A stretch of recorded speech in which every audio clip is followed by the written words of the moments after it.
오늘은 인간의 뇌를 매우 효율적으로 쓸 수 있는 방법에 대해 다룰 거예요.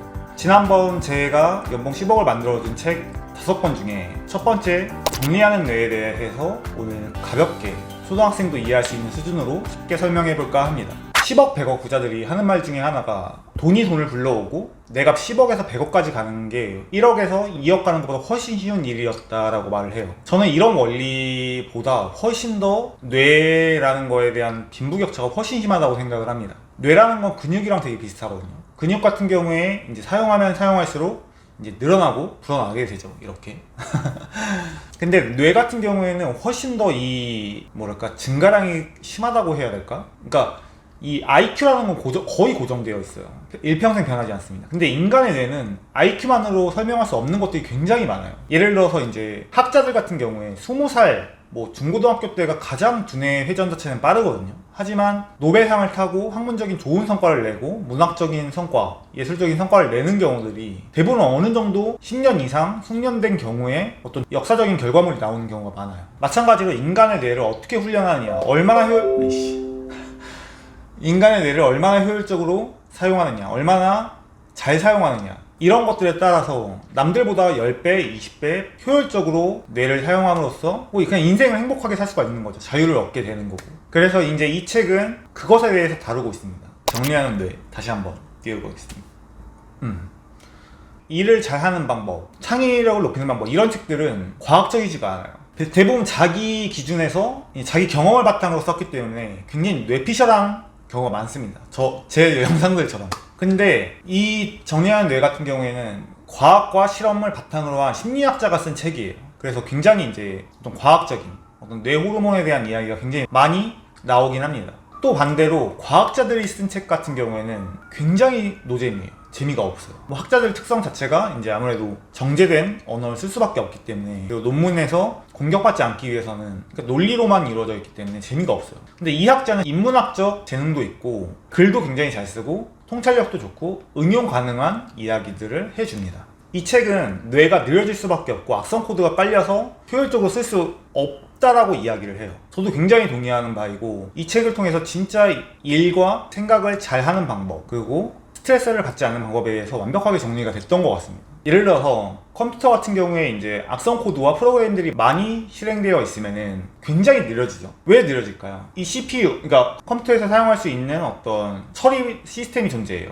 근데 그게 이제 많은 프로그램이 실행이 되어 있고 악성 코드가 깔려 있고 팝업 창이 뜨게 되면은 실행하는 게 많으니까 이제 내가 새로운 걸 실행하려고 해도 이미 10개가 실행이 되어 있으니까 굉장히 느린 거예요. 그래서 이걸 제거하게 되면 굉장히 빨라지죠, 컴퓨터가. 인간의 뇌도 굉장히 비슷한 원리입니다. 예를 들어서 내가 만약 어떤 일을 하려고 하는 상황이에요. 근데 만약에 내가 처리하지 않은 일이 있거나 아니면 멘붕이 오는 전화가 왔거나 좀 전에 카톡으로 어떤 대화를 했거나 이러면은 뇌에서는 여러 창이 띄어져 있는 거예요. 뇌에서는 해결되지 않은 문제들이 여러 가지 산재에 있기 때문에 계속해서 이걸 방해하는 발상들이 발생을 합니다. 그러면서 현재 일에 집중을 할 수가 없게 되는 거고, 2시간 이내에 끝낼 일도 10시간이 걸리고 이틀이 걸리고 이제 이런 비효율이 발생을 하게 되는 거예요. 그래서 이 책에서는 과학적인 실험과 심리학들을 바탕으로 해서 이거를 하나씩 잡아내서 뇌를 깨끗하게 해서 스트레스를 없애고 일을 효율적으로 하고 아이디어를 잘 생성해내고, 그러니까 쉽게 말하면 뇌를 효율적으로 쓰는 방법에 대해서 다룬 겁니다. 이 책을 잘만 활용하게 된다면 남들보다 3, 4배 이상 빠르게 성장할 수 있고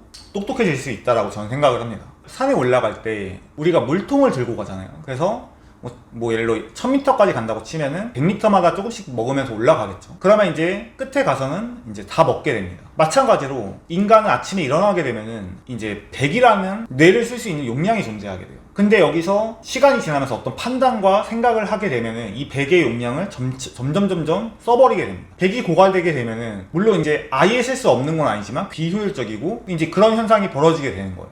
근데 사람들은 이제 이거에 대해서 생각하지 않고 아무렇게나 살아가게 되죠. 여기서 이제 굉장히 재밌는 실험이 하나가 나와요. 저에게 굉장히 충격을 줬던 심리학 실험이 하나 나옵니다. 한 실험자가 있어요. 이 실험자가 아침에 일어나서 100개 정도의 정말 무의미한 선택들을 반복적으로 시킵니다. 예를 들어서 볼펜과 연필을 뭘 쓸 거냐, 초록색과 빨간색 중에서 무엇을 선택해서 벽지를 할 것이냐, 이런 정말 쓰잘데기 없는 선택을 100개, 200개를 시킵니다. 그 다음에 이제 되게 중요한 판단을 하거나 사고력 실험을 해요. 그러면 엄청나게 능률이 떨어지는 모습을 보입니다. 이게 시사하는 바가 뭘까요? 뇌용량은 100이라는 걸로 아침에 일어나서 쓰게 되는데 여기서 비효율적으로 인간들은 쓰게 됩니다. 예를 들어서 아침에 일어났어요. 이때 가장 효율적인 뇌를 쓸 수 있는 때예요. 근데 여기서 사람들은 굉장히 쓸데없는 것들을 많이 합니다. 예를 들어서 이제 인스타를 보고 카톡을 보고, 이건 나중에 해도 되거든요. 근데 카톡을 만약에 봐요. 5개의 메시지가 와 있어. 그러면 이걸 보내는 거에 대해서 별 생각을 하지 않는 것 같지만 보낼까 말까, 이걸 하면 기분 나쁠까 말까, 이걸 하면 또 답장이 어떻게 올까, 이것들을 무의식적으로 계속해서 처리하게 되거든요. 뭐 인스타에서도 이거 올리면은 좋아요가 얼마 달릴까, 얼마나 지금 달렸을까, 정말 쓰잘데기 없는 거에 내용량을 100을 써버리게 되는 거예요. 그런 상태에서 출근을 해서 사람들과 인사하고 또 잡담을 나눕니다. 이러면 이미 정말 초기에 중요한 50을 날리고 시작하는 거예요. 그러니까 이제 일 능률이 훨씬 더 떨어지게 됩니다. 만약에 처음에 100의 용량으로 내가 해야 할 일, 내가 가장 집중해야 할 일을 조지고 시작했으면은 이제 2-3시간 만에 7시간, 8시간 해야 될 업무를 빨리 처리하고 거기에 더불어서 훨씬 질 좋은 결과물이 나오게 되거든요. 두 번째, 쓸데없이 내용량을 소모시키는 것들을 없애야 됩니다. 예를 들어볼게요. 친척 모임이나 이런 거를 오랜만에 한번 하거나 명절을 갔다 오면 굉장히 진이 빠지죠. 왜 그럴까요? 그게 이제 사람들과 모여서 존재하니까 누군가에게 말을 걸어야 될 것 같고, 뭐 누가 무슨 말을 하고 내가 말할 때 어떻게 상대방이 반응할 것 같고, 이걸 무의식적으로 계속해서 계산합니다. 이러니까 이제 뇌가 굉장히 쉽게 지치게 되는 거예요. 마찬가지로 예를 들어서 만약에 내가 침대에 있어요. 핸드폰이 바로 옆에 있어. 그러면은 무의식적으로 이 사람은 신경이 그쪽으로 가게 됩니다. 핸드폰을 봐라. 핸드폰에 무슨 메시지가 왔을 수도 있다. 뭐 인스타가 뭐가 왔을 수도 있다. 이러면은 우리가 굳이 핸드폰을 보지 않아도 이 신경과 집중력이 이제 그쪽으로 쓰여지는 거예요. 새고 있는 거죠. 그리고 굉장히 재밌는 개념 중에 하나가 나오는데, 뇌의 기어 변속에 따른 뇌용량 손실이라는 개념이 나와요. 뭐 이름이 이렇게 나온 건 아닌데 제가 붙인 겁니다. 뭐냐면은 예를 들어서 내가 만약에 일을 하고 있어요. A라는 일을 하다가 완전히 다른 B라는 일을 하게 돼요. 그 다음 C라는 영역을 합니다. 이러면은 뇌가 이제 A라는 영역을 처리할 때랑 B, C를 처리할 때 다른 방식으로 돌아가게 되거든요. A에서 B로 갈 때 곧바로 멀티태스킹이 되지 않아요. 뇌는 그렇게 진화되어 있지 않습니다. 그러다 보니까 몇 초 만에 이걸 스위칭을 했다고 하더라도 뇌에서는 15분 가까이 집중력을 써버린 결과와 똑같은 내용량 써버리기를 발생시키는 겁니다. 이거 진짜 중요한 개념인데 누군가에게 도움이 됐으면 좋겠어요. 원래 한 10가지 준비했는데 벌써 길어져가지고 제가 진짜 마지막으로 중요한 얘기를 할게요.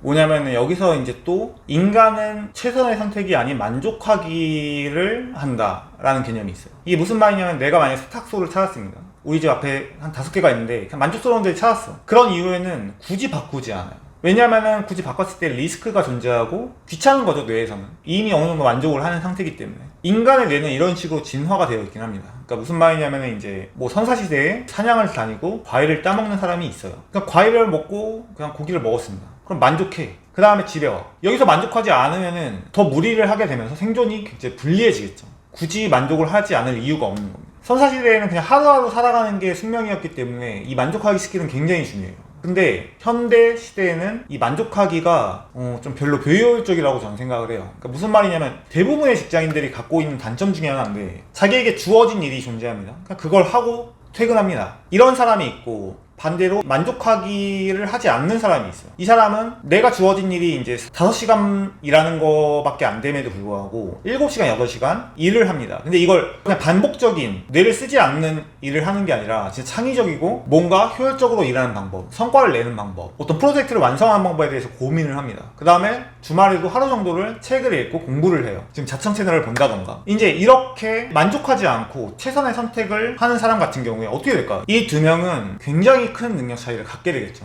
2-3년 뒤. 한 명은 그냥 8-9시간 무의미하게 이제 주어진 일만 하게 되면서 결국 평생 일의 노예가 됩니다. 하지만 다른 한 명은 이 회사의 핵심 간부가 되거나 뭐 아니면 자기가 독립을 할 수도 있고, 아니면 굉장히 고액의 연봉을 받을 수도 있어요. 자유를 점차 얻어가게 되는 겁니다. 이렇게 되면은 자기가 놀고 싶을 때 놀고 퇴사하고 싶을 때 퇴사하고 남들보다 많은 연봉과 경제적인 자유를 얻게 되는 거죠. 이거 말고도 굉장히 재밌는 개념들이 많습니다. 뭐 오늘 말한 3가지가 제가 느꼈던, 그 당시에 2-3년 전에 읽으면서 느꼈던 가장 핵심적인 개념이라서 다른 분들도 도움이 되지 않을까 한번 얘기를 해봤습니다. 오늘 영상이 도움이 됐나요?